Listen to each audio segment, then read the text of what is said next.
Hi there, I'm meteorologist Robert Spetta. It's currently Sunday morning, the 15th of September in the Western Pacific. We got plenty to talk about today. From Bebinca down towards the south, we have several areas of low pressure we're watching as well, just off the coast of Guam and, of course, over the Philippines. We could be looking at a new storm system developing, at the very least, an increase in rainfall here. Now, Bebinca has upgraded to a typhoon after passing over the southern Japanese islands. I have a separate update discussing that in more detail, but what I want to talk about in this update, it's what's going on in the Philippines. We have been seeing some gusty conditions even on the East Coast. Places like Siargao looking at windy conditions there. Inflow bringing heavy rainfall and reports of flooding across parts of Visayas due to this inflow continuing across that area. And that is all attached kind of this monsoonal gyre supported by the Tut here. As our Bebinca moves off towards the west, we still have this inflow wrapping in. And within that inflow, we could start to see areas spin up. For example, right in here, you kind of see the winds coming in from the northwest already.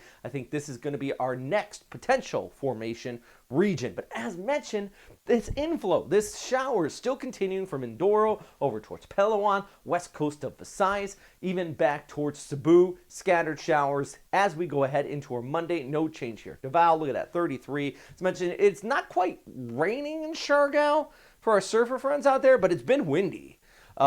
Nice tourist community there. Cagayan de Oro, Port-au-Prince, I'm sorry guys, is well off towards the east, but you are getting the rainfall too into Cebu, Tacloban, Bacolod, Rojas, Legazpi, west coast of Mindoro. It is, you can see the particles heavier here on this fantastic graphic from Metro Weather Weatherscape. Manila, it's kind of seeing passing rain, but not quite as much further towards the south, but no worries, you're going to get in on this too as this area lifts towards the north as we go ahead through this week. Same off here towards the mountains and maybe even the Cagayan area into Aurora, northeastern Luzon as this potential area starts to develop. So that and this one just off the coast of Guam are the big key areas that we want to talk about. So let's see what's going on here with the ECMWF guidance showing our storm pull away from Guam, part of that monsoonal gyre. Our secondary low just developing off the east coast of the Philippines.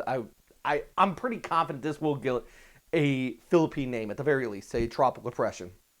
The big thing, though, even if it does develop to a tropical storm, a typhoon, if it comes on shore, all of that set aside, the one thing I am 100% confident on is the continued inflow. This river of moisture set up with this monsoonal moisture coming in. And as this lifts towards the north, so will the rain band. It's going to lift towards the north too.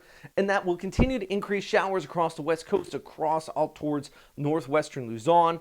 And even heading into the end of the week, into the weekend. Why am I so confident on that? Well, first off, we're already seeing it, confirmation. But also, you can just see this in the overall background flow, and I do expect it to go north. It's not going to do west.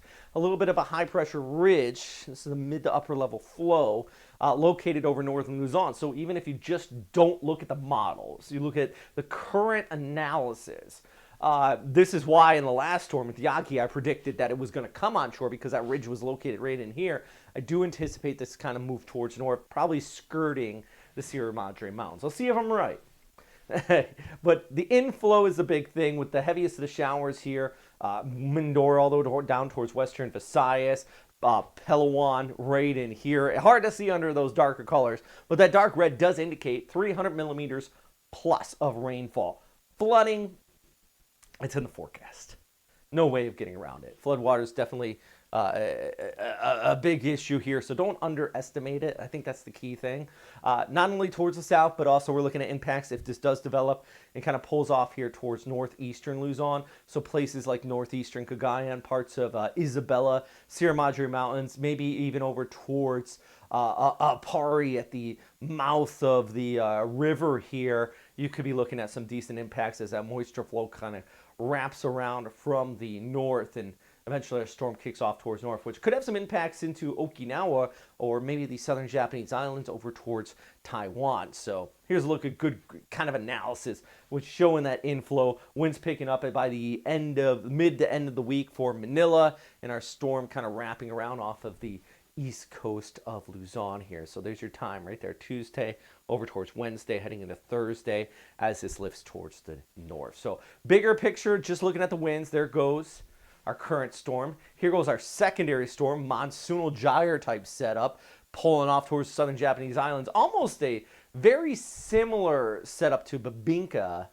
And then you have this other area lifting towards the north and wrapping up, continuing to bring just this river of moisture, that monsoonal inflow, which is very easy to see on that graphic, showing where tropical storm strength winds are going to be and higher. And this, of course, any sailor in the Philippine Sea across the Western Pacific, gonna have a rough day. Yeah. Hey, do want to give a shout out to our friends on Patreon, especially Garmin. Gian just upgraded to a super typhoon status, D-Fresh there. Thank you guys so much. You're all supporting this channel, and just give some love to everybody here on these lists. I like to give, that's part of the Patreon memberships for typhoons, the super typhoons. I'd like to give you guys a nice shout out. The Navajo just upgraded here at the end of every single one of these updates, because you are what makes these possible. So thank you so much. I want to be able to do these continued updates with you. And if you want to check it out, at least hit that like and subscribe button. But if you do want to help out with this channel, try to make this full time, please do stop by. I've been trying to push this for a while now, I know, but eventually we will get there if this channel ever does really take off. That's the goal. Anyways, okay, let's get back to our forecast here. Rain in Manila. No surprise there. Baguio, I do believe it's going to really start to pick up, though, by the latter part of the week for my friends in the higher elevations there. It is definitely going to get a bit messy Wednesday, Thursday, over towards Friday. And you might be looking at the threat of flooding, maybe even landslides again. For Guam, Sunday into Monday, it is wet due to that other area of low pressure, but that is going to start to slowly improve by Tuesday and Wednesday as that monsoonal dryer lifts and pulls off towards the west. I'm meteorologist Robert Spetta, though. Thanks for watching. I hope you appreciate these updates. And as always, stay safe out there, friends. Bye. Do you hate doing your taxes? Do you struggle figuring out what the law is and money management overseas? I wish there was an easier way. Well, FrontRunnerFinancial.com is your choice if this falls into your category. They're an international-based group of American accountants. They're based in Manila, and they're qualified to give you the best information where you are for those international finances. I wish I had these guys when I lived in Tokyo. Each year, it was a struggle. Where I needed to put money, what I needed to do. FrontRunnerFinancial.com. Be sure to check them out and let them know we sent them your way.